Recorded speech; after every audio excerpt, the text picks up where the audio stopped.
Hey everyone, and good evening wherever you are. Welcome to the monthly Open Nurses Psychedelic Chat. My name is Andrew Penn. I'm a nurse practitioner and co-founder of Open Nurses. It is my distinct pleasure to have with me today my friend and colleague, Caroline Dorsen. Dr. Dorsen is a family nurse practitioner. She's a nurse scholar, educator, and clinician whose passion is the intersection of physical health, mental health, substance abuse, and social justice. She was a faculty member at NYU for 15 years before joining Rutgers School of Nursing as an associate dean in 2020. Caroline's worked as a nurse practitioner for over 20 years, and she currently serves as a vice chairman of the board of directors for Community Health Network and is a senior associate editor of the journal Annals of LGBTQ, Public and Population Health. She's been a member of numerous diversity, equity, and inclusion taskforces, including for the Health and Human Services Office of Minority Health, and is a member of the Psychiatric Mental Health Expert Panel for the American Academy of Nursing. Along with her research related on the impact bias of health on health inequities, Caroline's research has focused on the underground use of psychedelic medicines for health and healing. And her current study is examining the impact of psychedelic use and parenting self-efficacy, which we'll certainly get to tonight. She's authored or co-authored numerous papers on the use of psychedelics, including one that we wrote together, which was the first article in the American Journal of Nursing since 1964, along with our colleagues Stephanie Van Hope and Billy Rosa. And she recently spoke at the 14th Annual Horizons Psychedelic Conference on the role of community in psychedelic science. So if you're thinking she looks familiar, that might be from where you're remembering her. She received her bachelor's in anthropology from UC Berkeley and a bachelor's of science in nursing at NYU, a master's degree at Yale, and a PhD in nursing research and theory at NYU.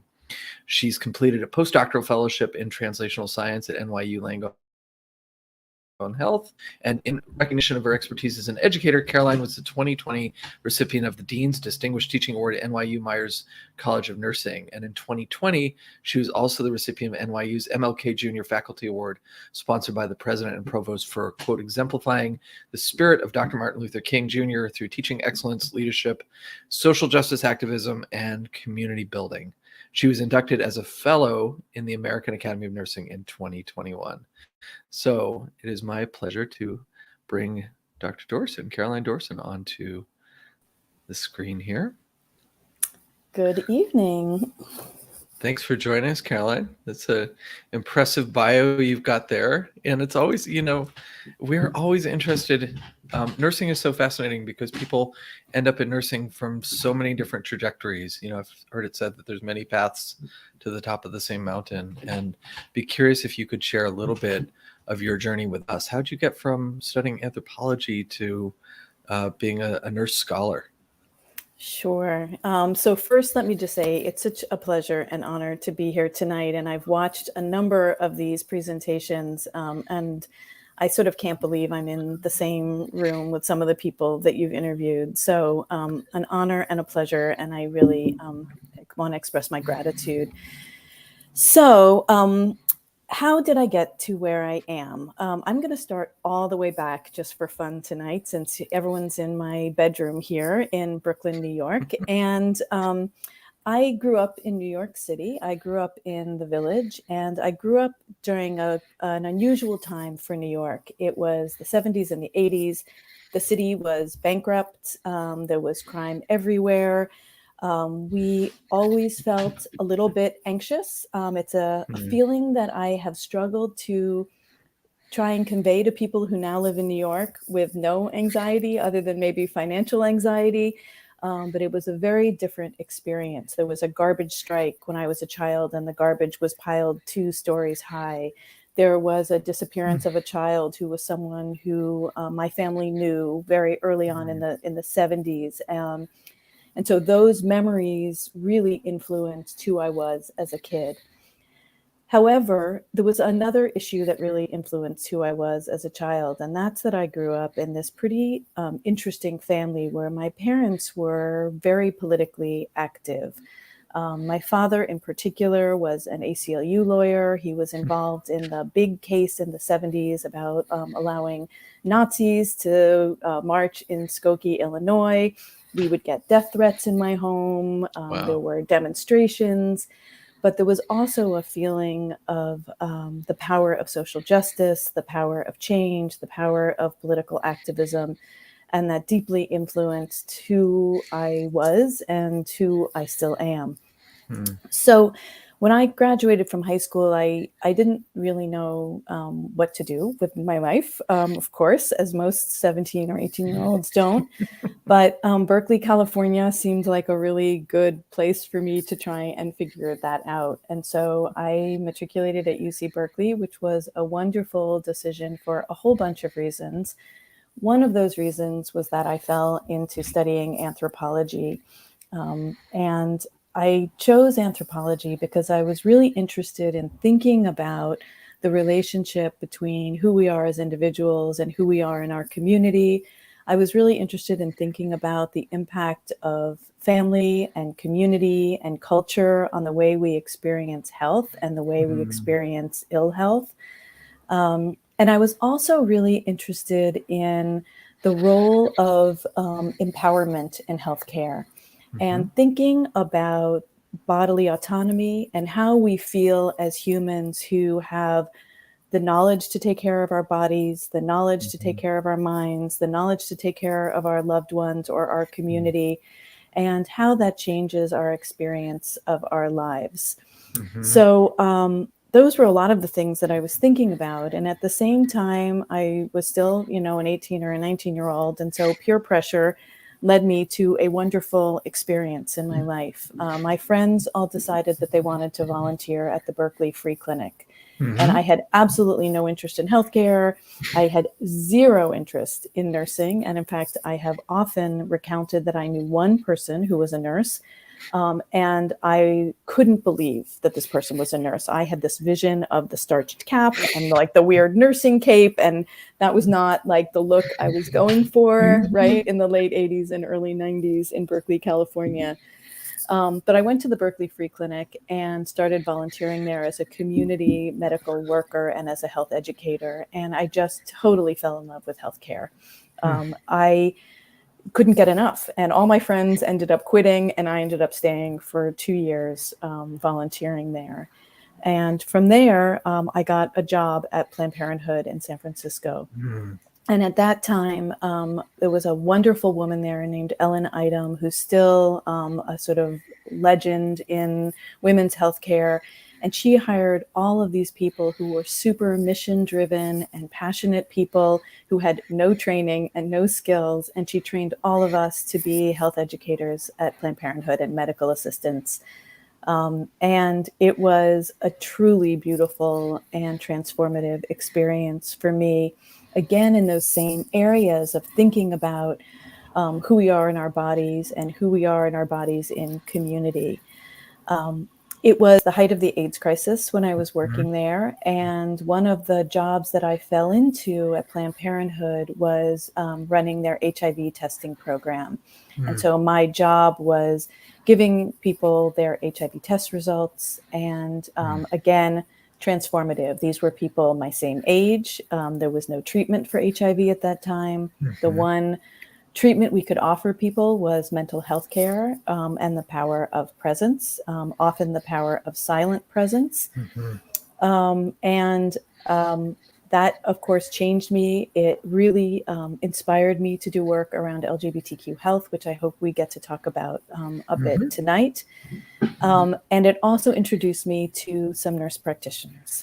And it was at Planned Parenthood that I heard of this thing called an NP, and I looked at these fantastic women, and these were people who were not just like, excuse the cliche, but the sort of, talking the talk. They were walking the walk. They were educators. They were counselors. They had the skill that they could offer people that felt so meaningful, that it wasn't just about, at that time, and forgive me since you're a psych mental health NP who does a lot of talking, and people talk about that also. They could offer this tangible thing that they could give people, a prescription for birth control, or a medical abortion, or whatever it was, a treatment for a sexually transmitted disease. And that felt like power. And they were so cool and so great. And I said, okay, I want to be an NP. Anthropology is going to help me in that I had this great degree from UC Berkeley. I'm super excited about where it led me, but it's not going to have any influence on my career. Fast forward, it's had a lot of influence on my career. Right. So I came back to New York because I had to do a second bachelor's degree, and that was not in the financial picture for me, except for the fact that my father was a professor at NYU and I could go for free at the time. And so they said, if you're doing a second bachelor's, you're coming back to New York. So I did an RN, and then I decided I wanted to be a family NP. I had thought that I would be a midwife, and I decided as I got more experience in healthcare that thinking about the whole person felt like a more comfortable place for me. So I got a family NP degree at Yale, moved back to New York after I worked for a couple of years paying off my loans in New Haven at a wonderful place called the Fairhaven Community Health Center. And came back to New York to work in another wonderful clinic called the Union Health Center, where I provided primary care and GYN care to industrial laundry workers and factory workers in New York City. And it was a wonderful experience. Again, it was like seeing a world that was happening all around me that I had never seen before in New York. I had never been to an industrial laundry. I knew that there were these things that we called sweatshops, to use what I see as sort of a pejorative term. But suddenly I was in those places. And again, that little anthropologist came out, and I was really interested in thinking about who my patients were and what their life experiences were and where they came from and where they are now. And concepts like ambiguous loss and how that all influence people's ability to care for themselves and their families and their communities. So that's kind of how I came to nursing. And we can talk about the academic part as well. I got to tell you, I'm getting the chills hearing you talk about your story because, I had kind of a similar experience of being a little unsure what I wanted to be when I grew up. And long story short, met some NPs in my line of work, and they were such badasses that I was like, how do I get to be what I want to be them when I grow up? Yeah. And there was just something about that power of example. And I was just thinking about one of my students today was telling me that that their patient said to them, I think I might want to be a psych NP.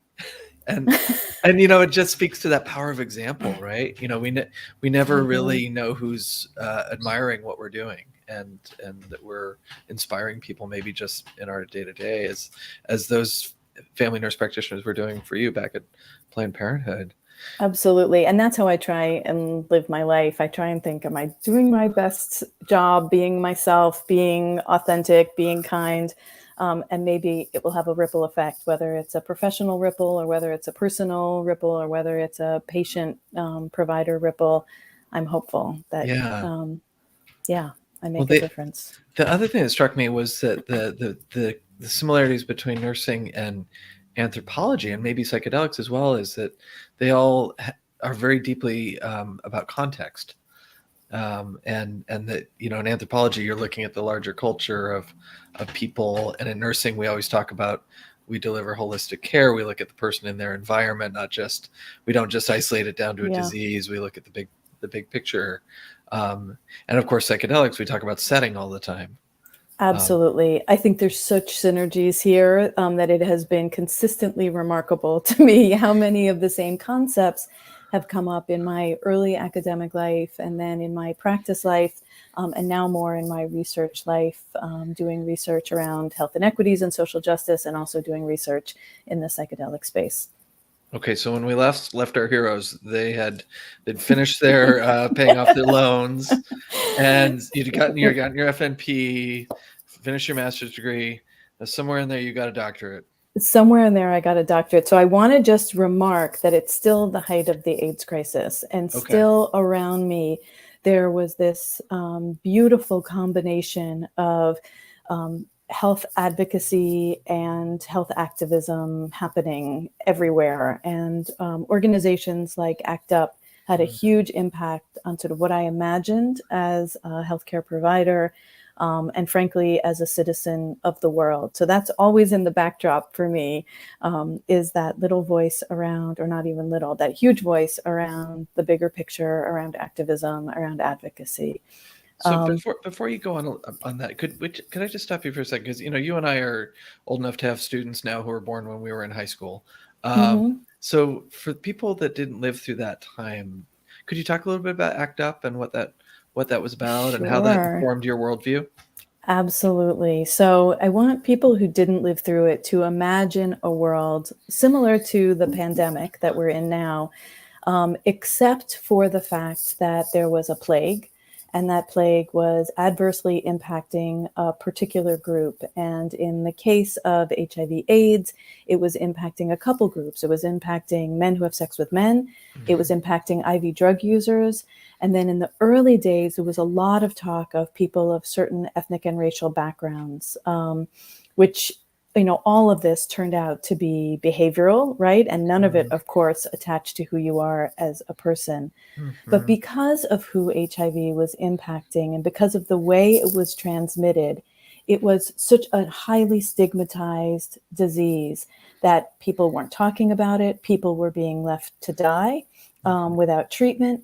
People were being left to die in hospitals without care from healthcare providers, without the love and support of their family or their loved ones, because people were either afraid of getting HIV themselves, or because gay identity specifically, but also to a certain extent, drug use was seen as such a horrible crime in and of itself that people were not worthy of the care.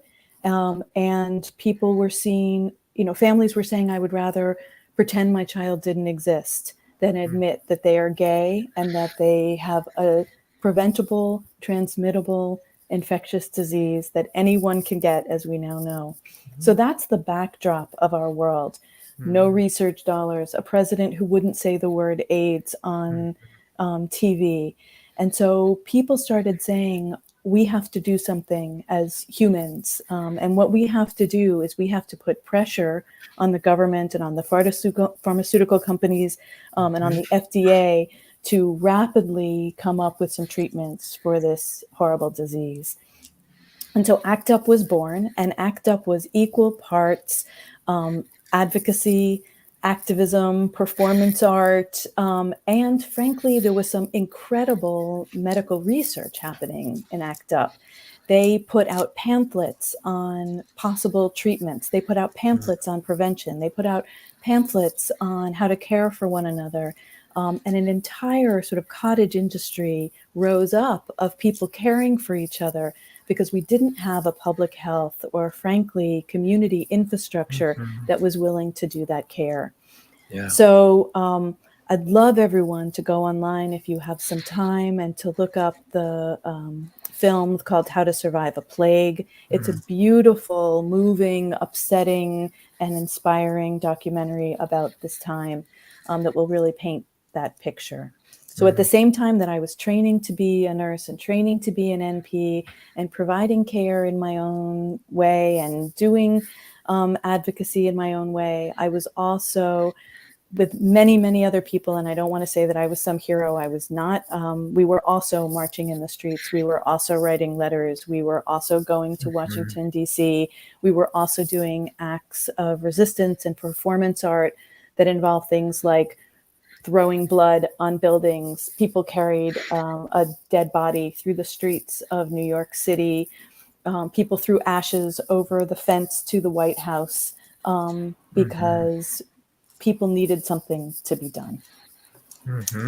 Yeah. So that's ACT UP, and that's, the 80s and the 90s. And remember, many hundreds of thousands of people died, and many of those people were young, previously healthy gay men and drug users. And so we lost a whole generation of people, which continues to be one of the things that inspires me now to continue to do work around social justice. I feel it's an important legacy. Yeah. It's such a different time than from when, from now when HIV has really become a chronic disease that we manage and not the death sentence of 3 to 12 months that it used to be in those early days. Absolutely. And remember, and I do want to get to psychedelics since that's why I know people are here, but we have this new pandemic that's happened, and I sort of waited to see what was going to happen as people became infected with COVID-19. Were people going to be honest and say, I have COVID, and do contact tracing, or was this going to be another stigmatized disease that people hid in the shadows with and tried to pretend wasn't happening? And I sighed an incredible sigh of relief. And actually, it was Tom Hanks, of all people, who was got COVID very early in Australia, right. and came out and said, me and my wife have COVID. If you were around us, go to the doctor, do something. And I thought, thank God, we're not going to make the same mistakes that we made with HIV. Yeah. And that film was called How to Survive a Plague. How to Survive a Plague. Yeah. How to Survive a Plague. There's another amazing documentary called 5B about San Francisco General Ward 5B. It gives me the chills just remembering watching it. It was one of the last things I saw before the pandemic started, was a screening of that. So totally. And I love a good cry. So I really, really recommend both of these films. Okay, good to know. All right, so you've really built your wheelhouse in academia, which you started obviously before this, but then really cemented it by going and getting your doctorate. So, for a lot of people in nursing school was maybe sometimes a little traumatic. Certain aspects of nursing academia could be really difficult, and they were really happy to see the end of nursing school and get onto a clinical career. You stayed. Tell us more. I did. I stayed. I mean, I left, and I had a active practice for 20 years, and I still practice a little bit, although not very much. I really can't call myself much of an NP these days. But why did I stay? I mean, part of it is I was from an academic family, and I like thinking about thinking, and that means that I like academia. I love students. I love the energy of teaching. But also, I didn't love nursing school, and I felt like nursing school could be different. And in particular, for me, I was quite struck by the lack of community content in nursing school. It was all about going to the hospital, and I was never going to go to the hospital, right? Like, that was so far. As an anthropologist nurse, hospitals strip people of their culture and their community. I wanted to get in there with people's culture and community. And I don't feel like you can separate people from who they are when you're talking about caring for them. So I wanted that, but also I was really struck in nursing school by what I saw as how can I say this without, it was a myopic experience for me. I felt like there was a lot of stigma in nursing. I thought there was a lot of closed-mindedness in nursing, and I felt that was holding us back from actualizing ourselves as caretakers and actualizing our profession. And so I love being an academic because I love bringing new ideas into the classroom and thinking together about how we can care for each other. And now, as someone who's been doing it a long time, now I'm at the opposite end. Now I love hearing the ideas more from my students. And I feel like I get so much from my students, and it keeps me thinking about how to be a better provider, how to be a better person, how to be a better teacher. I hope I give them as much as they give me. I'm not totally convinced anymore. But it's also given me the freedom, Andrew, to do research in areas that I felt like were really important and were missing in nursing. And the first of those areas was around LGBTQ health. So early on in my career, I noticed that there was literally no research about sexual and gender minorities that was nursing research. And I thought, like, where are we in this small but growing body of literature? Where is the voice of nursing in caring for sexual and gender minorities? There was a little bit related to HIV, but other than that, there was almost nothing. that has evolved over time, and I still do a lot of work related to LGBTQ health disparities, but I see the same thing now in the psychedelic research that I'm doing, that when I started doing psychedelic research 8 or 10 years ago, part of it was because I was so excited about it, and I thought that there was something really interesting there. But part of it also is that I was amazed by the lack of research and the lack of educational content in this area, that it was like an area that had been swept under the rug in nursing, and just lumped together with these big scary drugs that were going to ruin your life. And so academia has given me that freedom, and I'm incredibly grateful to have it. Yeah. And your research, you've really brought your anthropology background and your interest in psychedelics together. I was just reading your paper from a couple of years ago about ayahuasca, plant medicine participants, I suppose might be the best word, in urban areas. So not in South America, not in Mexico, but in the United States. Could you talk a little bit about what you were doing there? Sure. So about 10 years ago, maybe even a little more, I started hearing about ayahuasca in particular. And I should go back and just say I was at Berkeley at the same time as Sasha Shulgin was there, and I was lucky enough to see a presentation of his way back when. I know I got really lucky with that one. And I also was really interested in what I was hearing about MDMA at that time, which was right at the tail end of its legality and its use for couples therapy. And so my interest in psychedelics was always there. And I really loved a book written by Andrew Weil called From Chocolate to Morphine, which was this little Bible. I don't know if it's still in print anymore, where he went through all of these different substances from caffeine to, opioids, and went through how they work and what they feel like and their use. So I was thinking about drugs. And I use the word drugs specifically because I also lumped them all together to a certain extent. I had a feeling that there was more there than I understood and that was being talked about, but I didn't know exactly what. It wasn't until many years later when I started hearing people talk about ayahuasca, and they were talking about it in such a different way than they talked about other drugs that I heard people talk about, that I was like, what's going on here?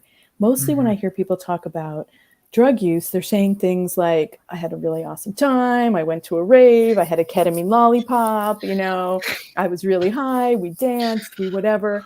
Or people were saying things like, I wanted to numb myself, I wanted to escape the pain, I just wanted to be gone for a little while, and that's why I used X, Y, and Z substance. With ayahuasca, people were suddenly saying, I was going into the pain. I wanted to face my trauma. I wanted to deal with the things that were making my life not what I imagined it could be, or getting in my way. And I thought something really special and different is going on here.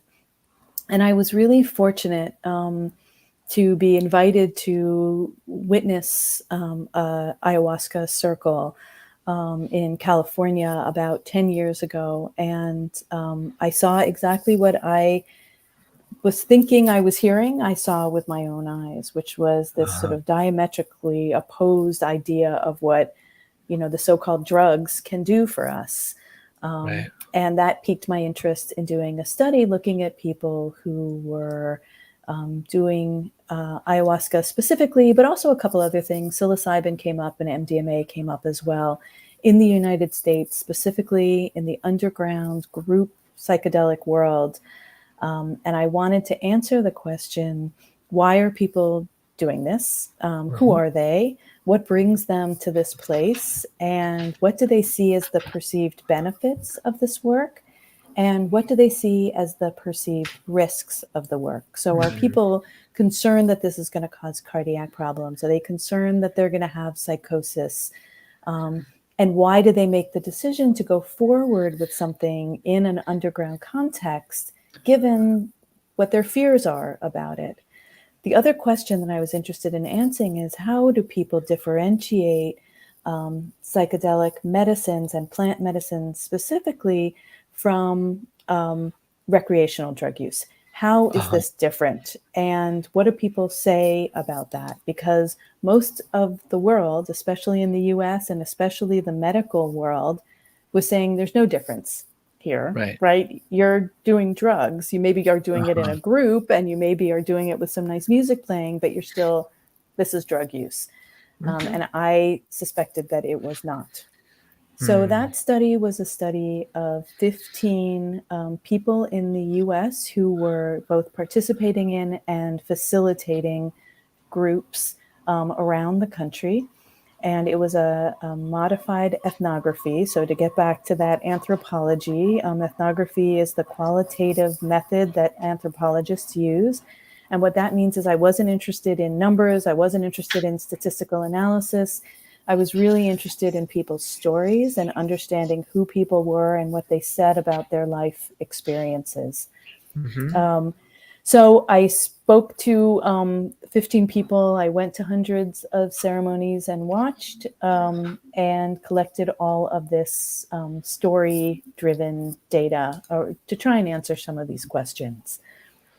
And what I found is that people do not think this is drug use. They think it is the exact opposite of drug use. And I know this is probably not news for most people who are on the call, but people described it as a healing and self-care modality that was really steeped in concepts of ritual and concepts of community.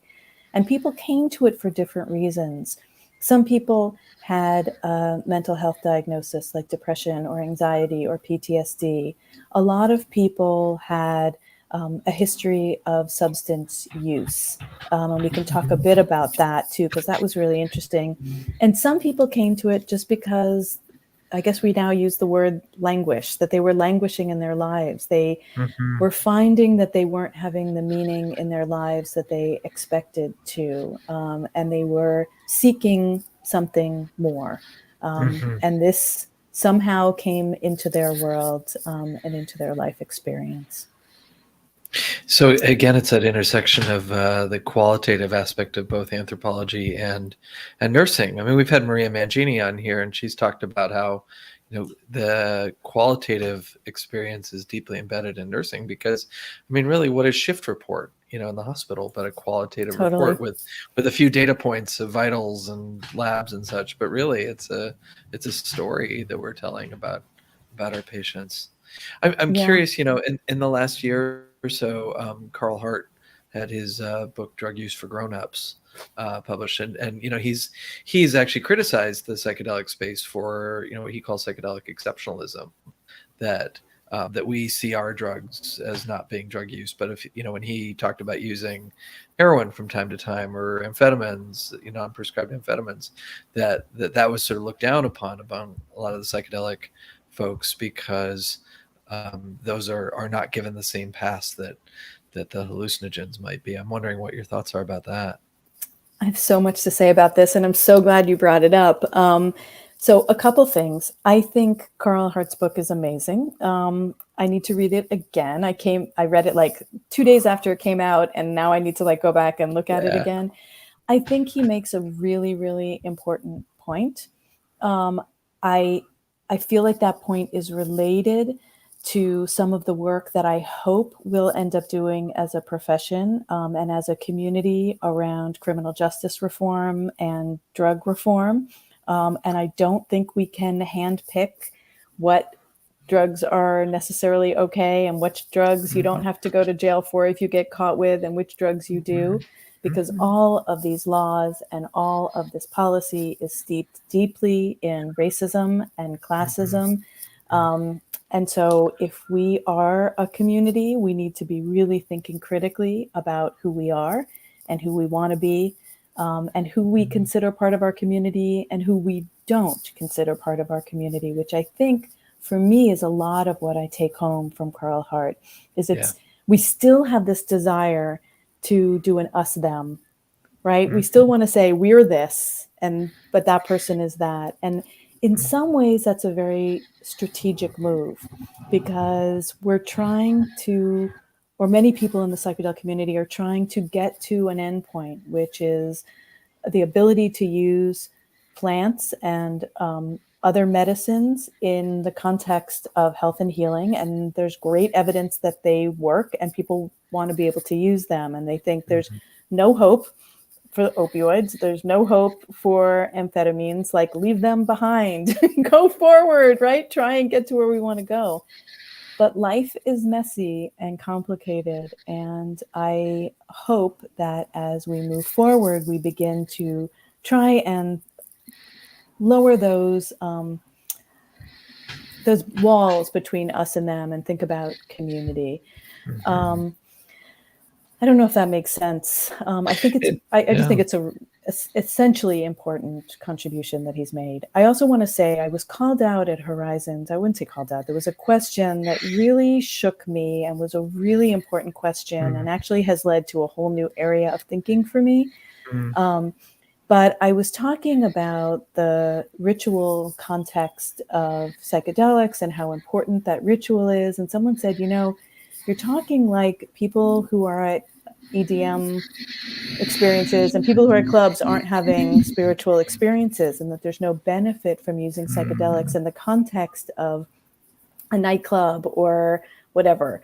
And he was saying, you know, I run a nightclub, and what I see is that these same drugs can be really meaningful for people, even outside of the context of the group and the ritual and the ceremony. And I was so glad that he spoke up and said that, because it really helped me see that I still have some bias and that I still have some work to do here around some of these issues. And I think Carl Hart's book is doing sort of the same thing. It's helping me at least think about, do I have judgment? Where do I have judgment? Why do I have judgment? Is my judgment founded in fact, right? Is there a healthy use of heroin? Is there a healthy use of methamphetamine, a drug that has also, by the way, destroyed the gay community? Or is that just an excuse? Is he just saying, hey, I really like the way I feel when I get high and I want to be able to get high too and stop being so high and mighty? Right. At risk for closed-mindedness, to use a nursing diagnosis. Is that a nursing diagnosis? I just made it one. Oh no, closed-mindedness related to drug use. I think we all carry scars from nursing diagnosis lectures. Yeah, I remember being scolded for saying hypoxia once when you said exchange. Impaired Very gas naughty. exchange. Very naughty. That's a medical diagnosis. Very naughty. So speaking of sort of perceptions and misperceptions, how has this been for you as a nurse, as an academic nurse, to be interested in these ideas? Because, you know, one of the things that we found when we started this Open Nurses here was that all these people came out of the woodwork, you know, that said things like, I don't know any other nurses who are interested in this in my little hospital in Little Rock, Arkansas, or in, you know, I mean, we've had people from Switzerland and Rwanda and Australia, you know, write to us. And so it's really been quite striking to me to find all these people that didn't know that they knew each other. And I'm wondering, and a lot of them would sort of talk about this fear of being kind of outed or misperceived. And I'm wondering, you know, in academia, your reputation is kind of that's your currency. So what was that like for you to want to study this kind of stuff in an academic nursing setting? Sure. And I will be honest that there have been some hard moments with it. But I was a little bit used to people asking me, what are you doing? Because to be honest with you, 20 years ago when I started doing sexual and gender minority health, I also had people saying to me, why are you doing this? You're going to ruin your career. This is career suicide. You're never going to get an academic job. I don't think this is important. You're wasting your time. And they were wrong, of course. sexual and gender minority health has become this hugely hot topic, and you have to follow your instinct and you have to follow your passions and your beliefs. So with psychedelics, my experience has been very similar. I've had a bunch of people say, what are you doing? Right? You, especially 10 years ago, they were like, what are you talking about? This is a disaster. I had a bunch of people say, you weren't a nurse in the 70s when I saw people become psychotic and never come back, which was, that common line. Or I had a patient, I was a psych nurse in the 70s on a psych ward, and we had a patient who tried to jump out a window and, broke their neck and is now a paraplegic, or whatever the story was. And then I had a bunch of people say, show me the evidence.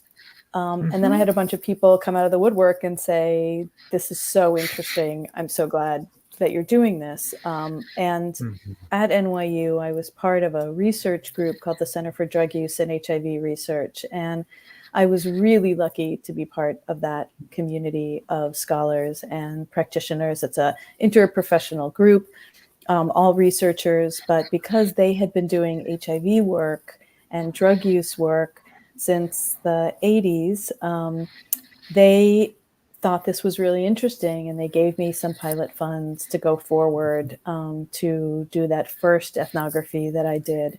And that gave me the courage to say, I think that there's something here, or there's something that's at least worth exploring, and I'm going to see what happens.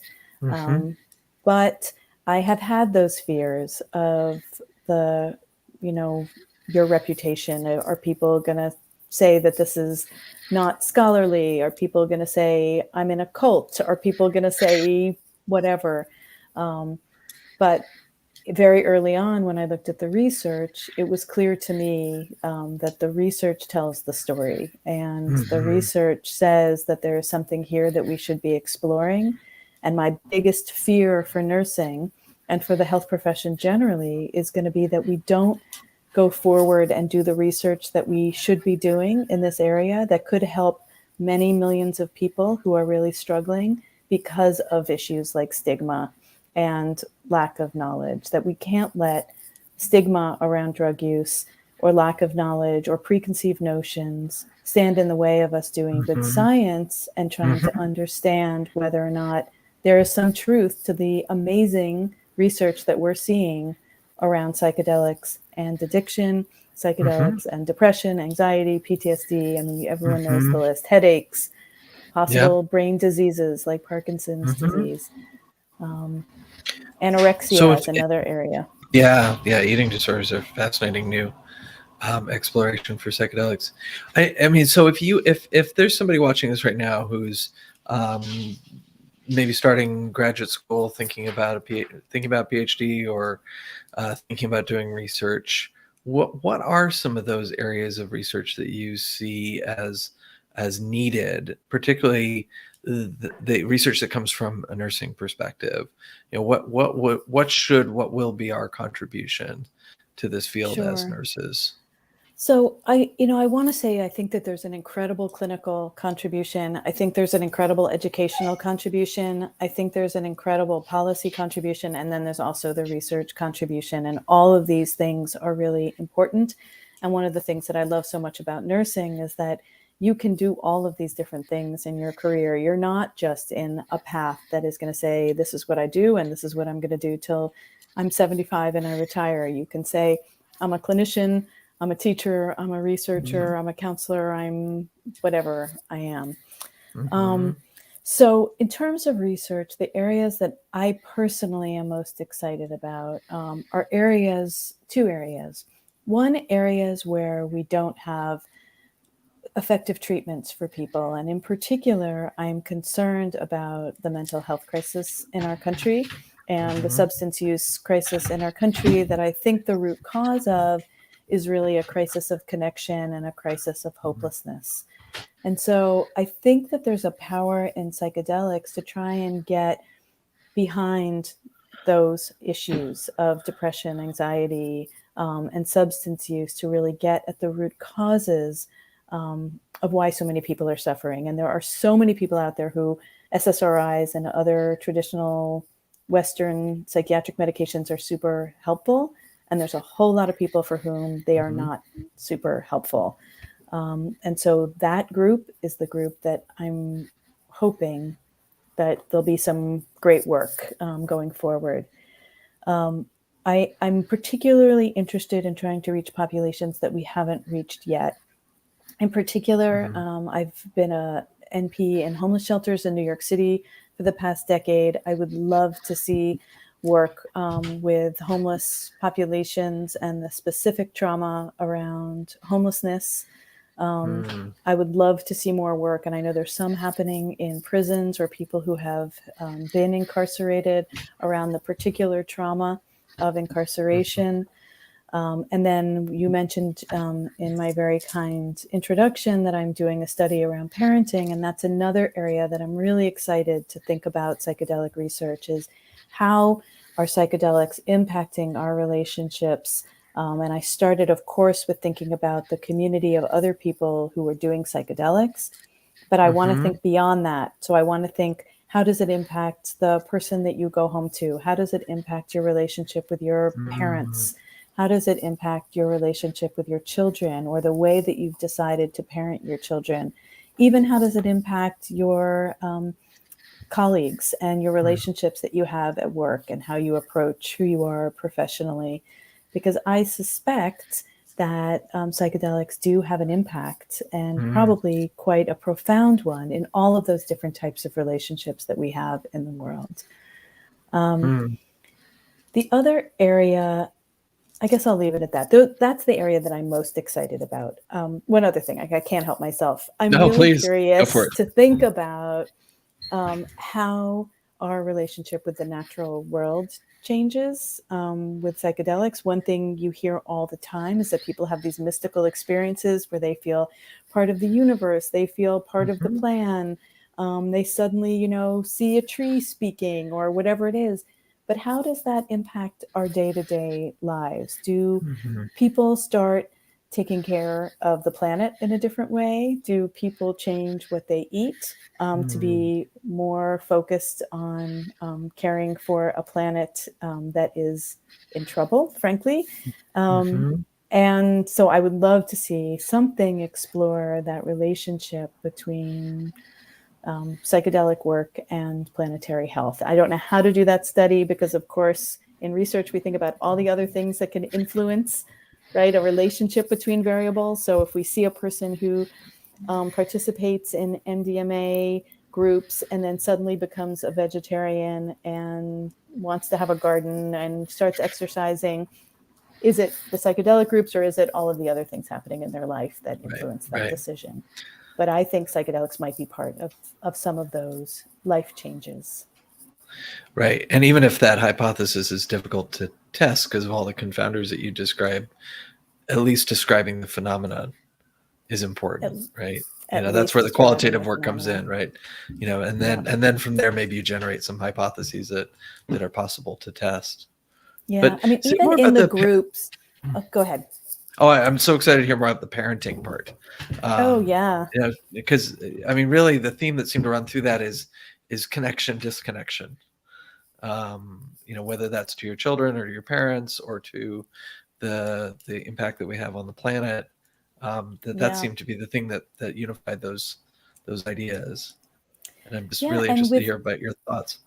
With parenting, what I heard so many people talking about, and again, I'm still in the planning stages of this study, which I think will be what we call a mixed method study, meaning I collect quantitative data, numbers, answers to survey questions, as well as people's stories, and then compare those results in ways that help support or refute the findings of each section. And I think this will be an online study, so I can get a really nice national sample if possible. But what I heard many times in the ethnography that I did is that people suddenly said, I have compassion for my kids in a different way, and I have compassion for myself in a different way.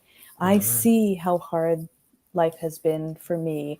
I see that my parents tried to parent me and did the best job that they could. And I forgive them for their, the ways that they weren't successful. And so I also forgive myself for the ways that I'm not successful, or I forgive my kids for not being who I expected them to be, or parenting is more difficult than I thought it was going to be. And I want to try it a different way because I suddenly have compassion. I mean, I really think it's compassion, but we'll see what people say. So I'm curious in both actually what people do. Do people make changes with how they discipline their kids, with how they raise their kids, with how they talk to their kids? But then also to hear some of those stories that people love to recount about an experience in a group where they understood the power of parents and children in a different way, relationship to their parents, relationships to their children. And then the last element of all of this is self-efficacy, which is thinking about how confident people feel and competent people feel in their ability to be a good parent. Yeah. So I'm excited about this study. I hope it happens. Could you imagine a study where both an adult child and a parent had an MDMA session together, sort of like there's that study that MAPS is doing right now where one member of the couple has PTSD and the other has been affected by their loved one's PTSD, and they're treating both of them together with MDMA. I think that's happening right now. Could you imagine something like that with parenting, with adult parents? 100%. I'm super excited about it. I'm super excited about dyads and family constellations. And part of my interest is in the research that people have done around end-of-life anxiety and imagining the caregiver burden of caring for someone at the end of life, and what co-participating in a psychedelic session, probably MDMA, with that person could look like, both for the survivors and the person who's ending their life journey.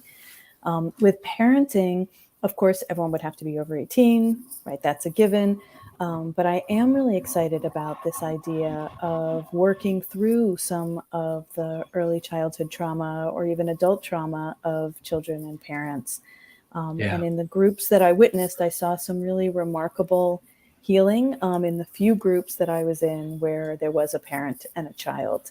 And I went to at least 3 or 4 groups where I got to see that. And it was super beautiful. I also saw people express motherly love or receive motherly love from people who actually weren't their parent in some of those groups. And these were also profoundly meaningful and transformative experiences for people to say, like, oh my God, this is what motherly love feels like to get, or this is what motherly love feels like to give in a non-judgmental, sort of beautiful space.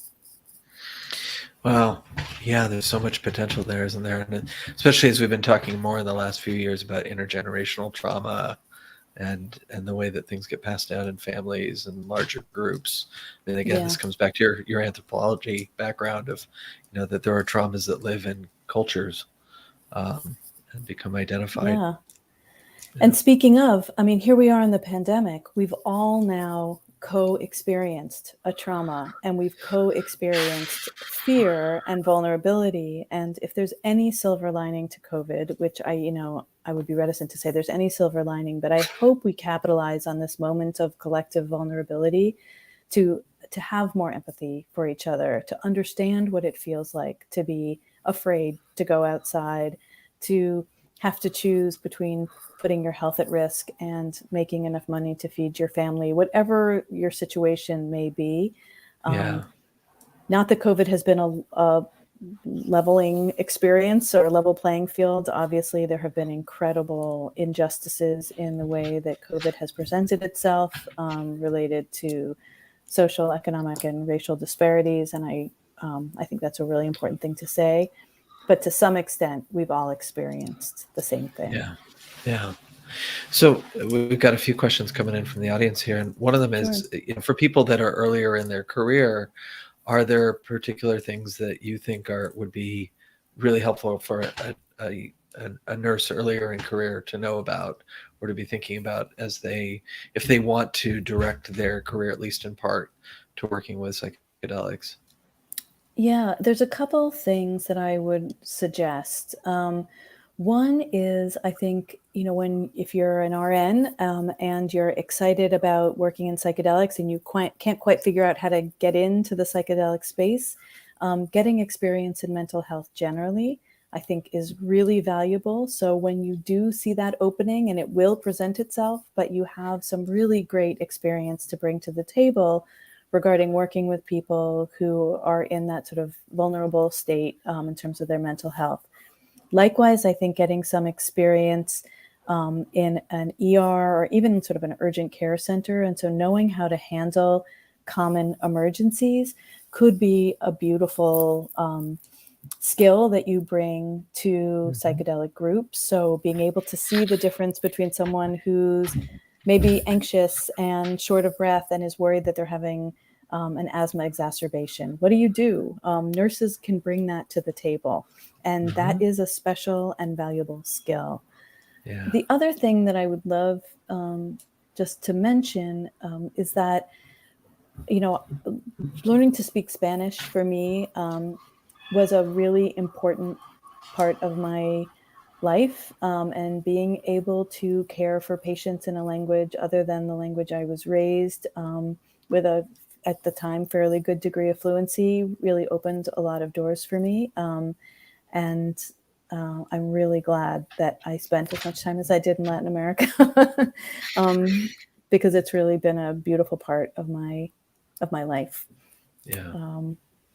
The other thing that I would encourage people to do, and this is a little off topic, but there's so much talk right now about implicit bias. And I think one of the qualities that makes you a good psychedelic guide or sitter or whatever we want to call it, is being able to look inside and to own our biases and to make meaningful change when we see ways that we're not as successful as we want to be.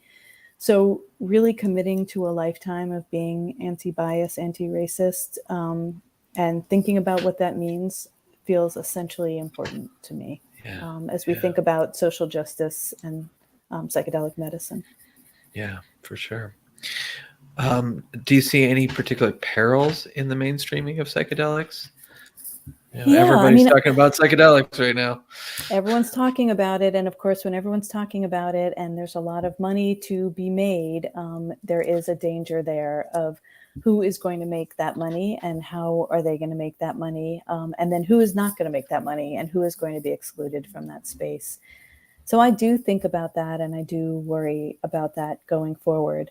I also have a lot of people that I've spoken to who really worry that when the ritual and the community is taken out of psychedelics, that is going to be a huge loss.